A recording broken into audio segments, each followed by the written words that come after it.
ಸಾಧನೆ ಮಾಡಿದವರು ಸಮಾವೇಶ ಮಾಡಬೇಕು. ಇವ್ರದ್ದು ಏನು ಸಾಧನೆ? ರೈತರ ಆತ್ಮಹತ್ಯೆಯಲ್ಲಿ ಕರ್ನಾಟಕ 2ನೇ ಸ್ಥಾನದಲ್ಲಿರೋ ಸಾಧನೆನಾ? ಮೂಡ ಹಗರಣ ಸಾಧನೆ ಆಗತ್ತಾ? ವಾಲ್ಮೀಕಿ ಹಗರಣದಲ್ಲಿ 187 ಕೋಟಿ ರೂಪಾಯಿ ಲೂಟಿ ಹೊಡೆದು ನಮ್ಮೊಬ್ಬ ಮಂತ್ರಿ ರಾಜೀನಾಮೆ ಕೊಟ್ಟು ಜೈಲಿಗೆ ಹೋದ ಅನ್ನೋದು ಸಾಧನೆನಾ? ಯಾವುದು ಸಾಧನೆ? SCP TSP ಅನುದಾನದ ದುರುಪಯೋಗ ಪಡಿಸ್ಕೊಂಡ್ರೆ ಸಾಧನೆ ಆಗತ್ತಾ? KSRTC ನೌಕರರು ಚಳವಳಿ ಕರೆ ಕೊಟ್ಟಿರೋದು ಸಾಧನೆ ಕಾರಣಕ್ಕ? ಏನು ಸಾಧನೆ? 3 ಗಂಟೆನೂ ರೈತರಿಗೆ ಅವ್ರ ಪಂಪ್ ಸೆಟ್ಗಳಿಗೆ 3 ಫೇಸ್ ಕರೆಂಟ್ ಕೊಡ್ತಾ ಇಲ್ಲ, ಅದು ಸಾಧನೆ ಆಗುತ್ತಾ? 3 ವರ್ಷದಲ್ಲಿ ಕರ್ನಾಟಕದ ರಾಜ್ಯದ ಜನ ತಲೆ ಎತ್ತಿ ನಿಲ್ಲುವಂತೆ, ಹೆಮ್ಮೆ ಪಡುವಂತೆ, ಇಡೀ ದೇಶದಲ್ಲಿ ಹೇಳಿಕೊಳ್ಳೊಂದು ಓಡಾಡುವಂತೆ ಯಾವ ಕೆಲಸ ಮಾಡಿದ್ದಾರೆ ಇವರು? 60% ಕಮಿಷನ್ನು, ಅದು ಸಾಧನೆನಾ? ಸರ್ಕಾರಿ ನೌಕರರ ಆತ್ಮಹತ್ಯೆ, ಅದು ಸಾಧನೆನಾ? ಇನ್ನು ಗ್ಯಾರಂಟಿ ಬಗ್ಗೆ ಮಾತಾಡ್ತಾರೆ.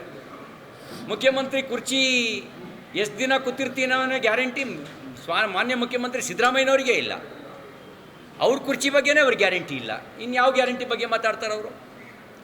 10 ಲಕ್ಷ ಕೋಟಿ ರೂಪಾಯಿ ಕರ್ನಾಟಕ ರಾಜ್ಯದ ಸಾಲ, ಒಟ್ಟು ಸಾಲ, ಸಮಗ್ರ ಸಾಲ, ಕರ್ನಾಟಕ ರಾಜ್ಯದ ಸಮಗ್ರ ಸಾಲ 10 ಲಕ್ಷ ಕೋಟಿ.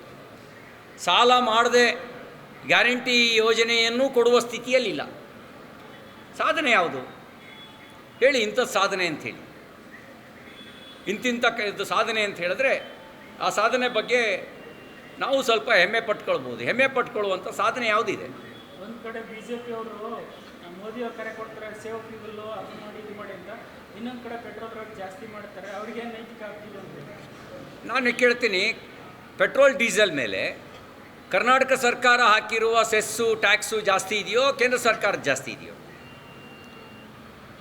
ನೀವು BJPನ ಟೀಕೆ ಮಾಡಿ, ಕೇಂದ್ರ ಸರ್ಕಾರನ ಟೀಕೆ ಮಾಡಿ. ಅದಕ್ಕೆ ಮುಂಚೆ ನೀವು ಕರ್ನಾಟಕದವರು 3 ಸರಿ ಪೆಟ್ರೋಲ್ ಡೀಸೆಲ್ ಮೇಲೆ ಕರ್ನಾಟಕ ಕಾಂಗ್ರೆಸ್ ಸರ್ಕಾರ ಸೆಸ್ ಹಾಕಿದ್ರಲ್ಲ. ಯಾಕೆ ಹಾಕಿದ್ರಿ ಸೆಸ್ನ? ಕೇಂದ್ರ ಸರ್ಕಾರ ತೆರಿಗೆ ಇಳಿಸಿದ ಮೇಲೂ ಕೂಡ ನೀವು ಸೆಸ್ ಹಾಕಿದ್ರಲ್ಲ, ಯಾಕೆ ಹಾಕಿದ್ರಿ? ಯಾವ ಕಾರಣಕ್ಕೆ ಹಾಕಿದ್ರಿ ಅಂತ ಹೇಳಿ. ಸೆಸ್ ಇಳಿಸಿ, ಚರ್ಚೆಗೆ ಬನ್ನಿ. ನಿಮ್ಮ ತೆರಿಗೆ ಜಾಸ್ತಿ ಇದೆಯೋ ಕೇಂದ್ರ ಸರ್ಕಾರದ ತೆರಿಗೆ ಜಾಸ್ತಿ ಇದೆಯೋ ಚರ್ಚೆ ಆಗಲಿ. ಸಾಧನಾ ಸಮಾವೇಶ ಏನಿಲ್ಲ ಅಂತ ಹೇಳ್ತೀವಿ. ಆದರೆ ಚುನಾವಣೆ 6 ಚುನಾವಣೆಗಳನ್ನು ಈ ಸರ್ಕಾರ ಗೆದ್ದಿದೆ. ಹಾಗಾದರೂ ಜನಾದೇಶವಾಗುವಾಗ ಒಳ್ಳೆ ಕೆಲಸ ಮಾಡಿದ್ರೆ ಯಾಕೆ ಗೆಲ್ಲಿಸ್ತಾರೆ? ಉಪಚುನಾವಣೆ ಗೆಲುವಿನ ಮರ್ಮ ಏನು ಅಂತ ಖಾಸಗಿಯಾಗಿ ಕೇಳಿ, ಕಾಂಗ್ರೆಸ್ನವರು ಹೇಳ್ತಾರೆ. ಉಪಚುನಾವಣೆಯಲ್ಲಿ ರೂಲಿಂಗ್ ಪಾರ್ಟಿ ತನ್ನೆಲ್ಲ ಸಂಪನ್ಮೂಲವನ್ನು ಉಪಯೋಗಿಸಿ ಜನಾದೇಶವನ್ನು ಖರೀದಿ ಮಾಡುತ್ತೆ.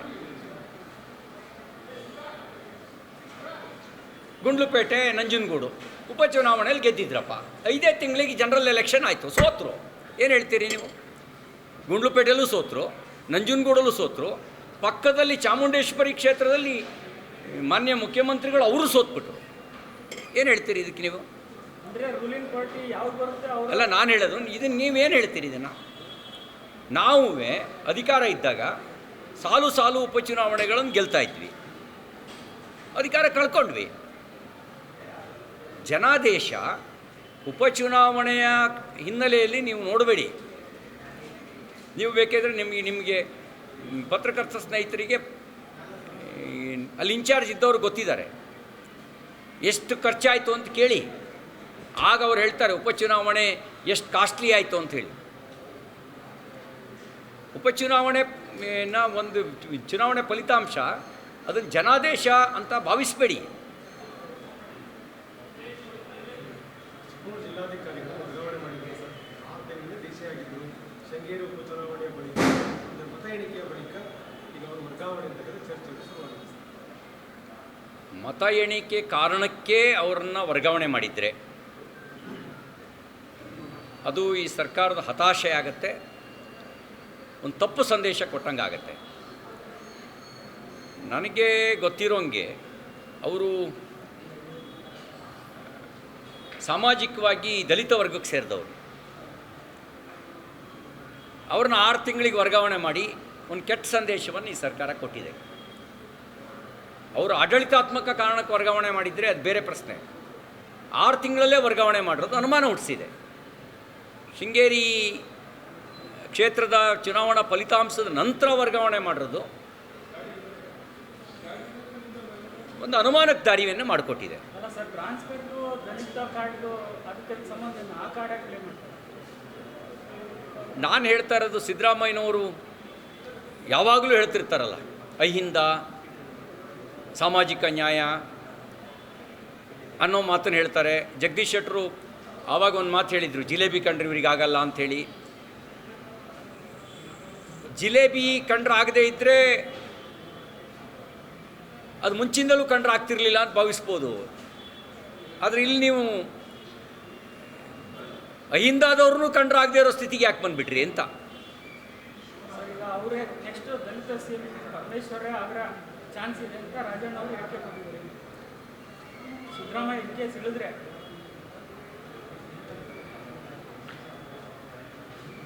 ಜನ ಕಾಂಗ್ರೆಸ್ ಪಾರ್ಟಿಗೆ ಮತ ಹಾಕಿದ್ದಾರೆ. ಯಾರನ್ನ ಸಿ ಎಂ ಮಾಡಬೇಕು ಅನ್ನೋದು BJP ಚರ್ಚೆ ಮಾಡೋ ವಿಷಯ ಅಲ್ಲ, ಅದು ನಮಗೆ ಸಂಬಂಧಪಟ್ಟಿದ್ದಿಲ್ಲ.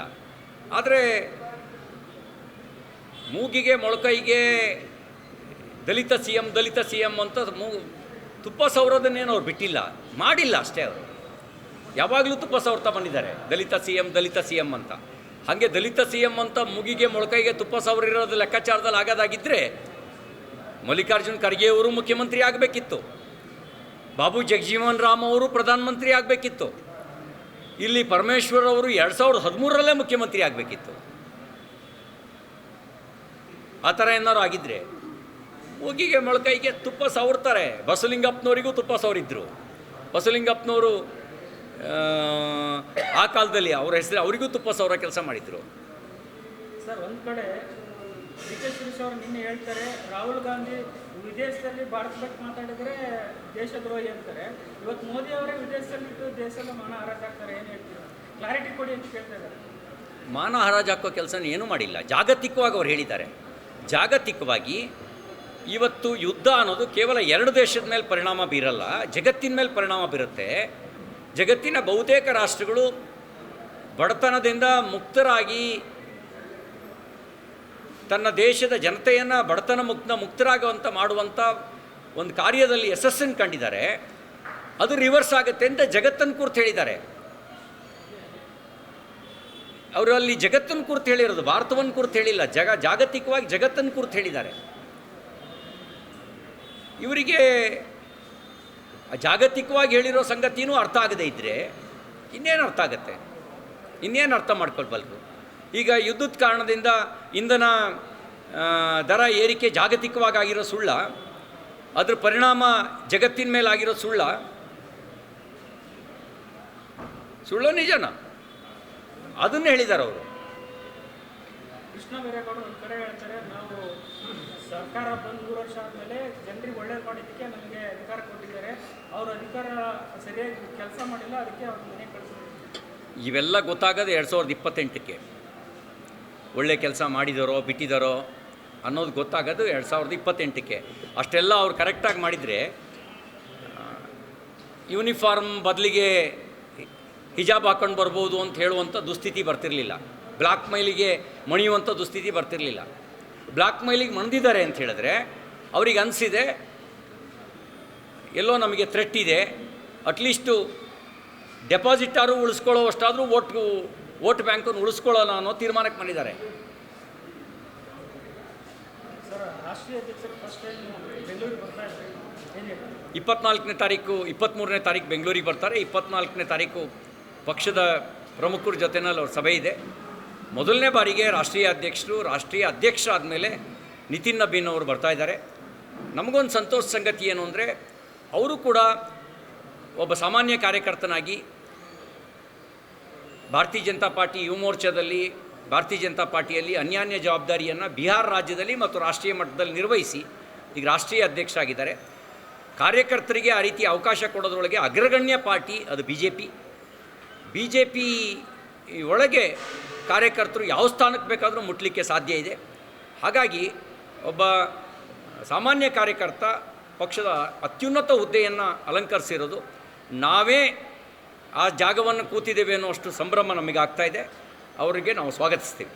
ಅಧ್ಯಕ್ಷರ ಬದಲಾವಣೆ ಕುರಿತಂತೆ ಮಾತಾಡಿದ್ದಾರೆ.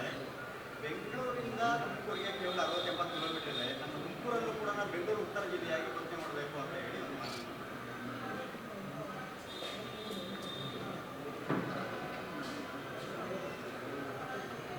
ಹೆಸರನ್ನು ಘೋಷಣೆ ಮಾಡ್ತಿದ್ದಂಗೆ ಪರಿಸ್ಥಿತಿ ಬದಲಾಗತ್ತಾ? ತುಮಕೂರಿನ ಪರಿಸ್ಥಿತಿನ ಬದಲಾಯಿಸೋದ್ರ ಬಗ್ಗೆ ಏನು ಯೋಜನೆ ಅವ್ರದ್ದು?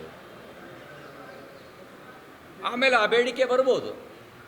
ರಾಮನಗರ ಆಯಿತು, ತುಮಕೂರು ಆಯಿತು, ಕೋಲಾರ, ಚಿಕ್ಕಬಳ್ಳಾಪುರ, ಬೆಂಗಳೂರು ಗ್ರಾಮಾಂತರ, ಹಾಗೆ ವಿಸ್ತರಿಸುತ್ತಾ ಚಿತ್ರದುರ್ಗದವರೆಗೂ ಹೋಗ್ಬೋದು. ಸರ್ ರಾಷ್ಟ್ರ ಆಮೇಲೇನು? ಅಭಿವೃದ್ಧಿ ಆಗ್ತಾ ಇಲ್ಲ. ಒಂದು ಕಡೆ ಬೆಂಗಳೂರು ಈಗ ಹೆಸರನ್ನು ಬದಲಾಯಿಸ್ತಿದ್ದಂಗೆ ಸಮಗ್ರ ಅಭಿವೃದ್ಧಿ ಆಗಿಬಿಡುತ್ತಾ? ಅಭಿವೃದ್ಧಿಗೆ ಈ ಸರ್ಕಾರದ ಯೋಜನೆಗಳೇನು? ಇನ್ಫ್ರಾಸ್ಟ್ರಕ್ಚರ್ ಡೆವಲಪ್ಮೆಂಟಿಗೆ ಕಳೆದ 3 ವರ್ಷದಲ್ಲಿ ಎಷ್ಟು ಅನುದಾನ ಕೊಟ್ಟಿದ್ದಾರೆ? ಒಂದು ಸರ್ಕಾರದ ಅಳತೆಗೋಲೆ ಕ್ಯಾಪಿಟಲ್ ಇನ್ವೆಸ್ಟ್ಮೆಂಟು. ಅವ್ರ ಫೈನಾನ್ಷಿಯಲ್ ಸ್ಟ್ರೆಂತನ್ನು ಅಳೆಯೋದು ಅವರ ಬಂಡವಾಳ ವೆಚ್ಚ ಎಷ್ಟು ಅನ್ನೋದ್ರ ಮೇಲೆ, ಕಮಿಟೆಡ್ ಎಕ್ಸ್ಪೆಂಡಿಚರ್ ಮೇಲೆ ಅಲ್ಲ. ಈಗ ಇದರಲ್ಲಿ ಒಂದು ಕ್ಯಾಪಿಟಲ್ ಎಕ್ಸ್ಪೆಂಡಿಚರ್, ಇನ್ನೊಂದು ಕಮಿಟೆಡ್ ಎಕ್ಸ್ಪೆಂಡಿಚರ್ ಮೇಲೆ ಆ ಸರ್ಕಾರದ ಅಳೆಯಲ್ಲ, ಕ್ಯಾಪಿಟಲ್ ಇನ್ವೆಸ್ಟ್ಮೆಂಟ್ ಮೇಲೆ ಅಳೆಯೋದು. ಕ್ಯಾಪಿಟಲ್ ಇನ್ವೆಸ್ಟ್ಮೆಂಟ್ ಎಷ್ಟು ಉದ್ಯೋಗ ಸೃಷ್ಟಿಯಾಗಿದೆ, ಖಾಸಗಿ ವಲಯದಲ್ಲಿ ಎಷ್ಟು ಉದ್ಯೋಗ ಸೃಷ್ಟಿಯಾಗಿದೆ, ಸಾರ್ವಜನಿಕ ವಲಯದಲ್ಲಿ ಎಷ್ಟು ಉದ್ಯೋಗ ಸೃಷ್ಟಿಯಾಗಿದೆ, ಸರ್ಕಾರಿ ವಲಯದಲ್ಲಿ ಎಷ್ಟು ಉದ್ಯೋಗ ಸೃಷ್ಟಿಯಾಗಿದೆ, ಇದ್ರ ಮೇಲೆ ಅಳೆಯೋದು. ಇದನ್ನು ಸರಿಯಾಗಿ ಮಾಡಿದರೆ ತುಮಕೂರಿಗೂ ಒಂದು ಐಡೆಂಟಿಟಿ, ಒಂದು ರೆಸ್ಪೆಕ್ಟು ತುಮಕೂರು ಹೆಸರಿಗೆ ಬರ್ತಿತ್ತು. ಈಗ ಮೈಸೂರು ಮಹಾರಾಜರು ಮೈಸೂರನ್ನೇ ಒಂದು ಇಂಟರ್ನ್ಯಾಷನಲ್ ಬ್ರ್ಯಾಂಡ್ ಮಾಡಿದರು. ಮೈಸೂರನ್ನೇ ಒಂದು ಇಂಟರ್ನ್ಯಾಷನಲ್ ಬ್ರ್ಯಾಂಡನ್ನು ನಾಲ್ವಡಿ ಕೃಷ್ಣರಾಜ ಒಡೆಯರ್ ಮಾಡಿದರು.